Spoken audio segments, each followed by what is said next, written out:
And it sounds like a lot of the time you will just build the case and the strength of what you're bringing to the table, Yeah, as well as the limitations on trying to do for sale by owner and helping to educate the seller in the yeah, process, exactly and right. realizing the things where it can go off the rails.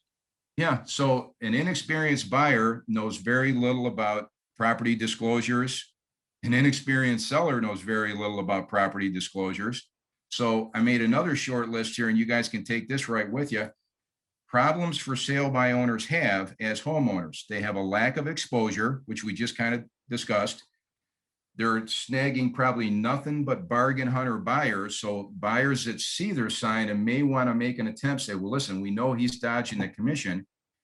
And I'll say, Tom, they think they now have license to come in with a real low ball offer. And I'm assuming you don't want any part of that. No, John, I don't want low ball offers. Okay. They have zero negotiating skills. They've never done this before. And then obviously the legal liability. They've got to complete property disclosure forms, at least in this state you do. And there may be some gray areas there. So that's all part of how we earn our nickel. And, I'm at a point now with the way this market is. I've never seen anything like this in 16 years. And Matthew, you and I have talked about this. I think out of my last 6 or 8 listings, when you have when you're talking price, where they should be on their listing price, if the market says we should be here, if you want to get a little aggressive, you can obviously air a little high now and maybe still easily get it. So raise the bar here. If you want to get real aggressive, raise the bar 2 notches. I think 7 of my last 8 closings, they raised the bar 2 notches and they all got it. Isn't And then that amazing? over asking. So, Wow. and that will pay for a lot of commission, Tom, is what I say. You Right. can literally air high right now in no time since, this market we're in right now. Has anybody been able to do that with any degree of regularity? So you can set the bar high. I mean, around here, they're saying 8 to 10 buyers for every seller. I'm not Wow. sure what it's like in Charleston. It may be more because we have 100 people a day moving in here and there's nothing to pick from. So just say everything is in your favor. The buyers have historic low rates.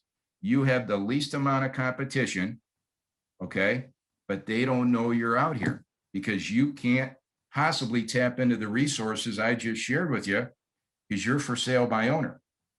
The other thing, and the last thing is a lot of buyers that do notice you, or some buyers may think there's something wrong with the house. Well, then why is he for sale by owner? A fully listed property is going to get multiple offers right now. So if you set the table properly, it almost falls right into your lap. You just got to kind of have this conversation. And I don't hit them with all these bullet points at once. I'll usually take 2 or 3 to set the tone of the conversation and kind of build from that. You guys tracking with me? Yep. Okay. And what usually happens is when all I've done here is ask to show him what I do. I'm not asking for a commitment. I don't believe in how to close them or any of the bait and switch nonsense. I've always looked at it. If I do my job, they're going to close me. And usually what happens is they either call me back and say, John, listen, we're not having any luck. Can you come over tomorrow? Let's just get it listed, or right there on the spot. Okay. But if you do your job right, they kind of close you. That's the way I've always looked at this. If it gets to a point where I have to try to close, then I haven't done something properly. I haven't done a good enough job, if that makes sense. Right. Right. That makes sense, Okay. John. I mean, it's really they need to be sold on it. You're not trying to like manipulate them. You're just giving them facts, and really Exactly. helping them distinguish the difference between what having professional representation is and what is not, right? Exactly. So all I'm asking to do, and all I asked initially by phone was, can I show you what I have? Just in case you get to that point where you need to consider listing with a realtor. And that way, once I show you what I have, you'll know what I have in my arsenal. And then the rest is up to you. And hardly anybody says no to that because at that point, he's curious as heck. Well, what's he got that's not working for me? And a lot of times, well, how soon can you come over? Because they're frustrated now. They got to get the house sold. You know what I mean? And it kind of falls right into your lap if you set it up properly. Now, while this is going on, all these other 50 agents are calling them every day. Oh, there's no way you can go for sale by owner. You got to list with me right now. And it's all about me, me, me. I try to befriend them. I mean, I literally do befriend them. Some become great friends of yours once you get them sold. Okay.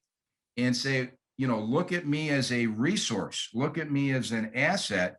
This is all about you. Say, Tom, if you decide to list with me, I work for you. This is not about me or any realty firm. This is about Tom and his family. And when you say that, you'll have them eaten out of your hand. Too many realtors, and you guys all know this, they're all about chasing that closing check and just chalking another one up. When you say, I'm here for you, about you, and I work for you, Mr. Seller, you got them eaten out of the palm of your hand. And I'm amazed how easily that gets forgotten, if that makes sense. So, Well, and you're delivering on it too, John. When the level of service that you provide, once it goes, under contract, when you have a listing agreement, you're meeting those expectations, and you're one of the sharpest guys to stay in touch even after listing.